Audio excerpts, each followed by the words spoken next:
Hello বন্ধুরা, আপনাদের সামনে একটা রেসিপি শেয়ার করব, সবাই দেখবেন। শুরুতে বাটির মধ্যে তেল দিয়ে দেব। তেল দেওয়া শেষ, এবার পেঁয়াজ ভেজে নেব। পেঁয়াজ ভেজে নেওয়ার জন্য তেলের মধ্যে পেঁয়াজগুলোকে দিয়ে ভালোভাবে নাড়াচাড়া করা লাগবে।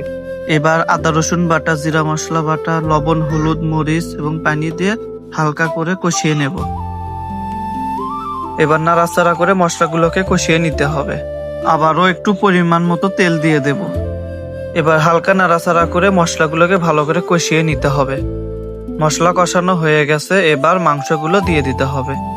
মাংসগুলোকে মশলার সাথে নাড়াচাড়া করে ভালো করে কষিয়ে নিতে হবে। কষানোর মাধ্যমে মাংসের স্বাদ দ্বিগুণ বেড়ে যায়। মাংস কষানো প্রায় শেষ, মাংসের গা থেকে তেল ছেড়ে দিচ্ছে। আমরা আরো কিছুক্ষণ মাংসগুলোকে ভালো করে ভেজে নেব।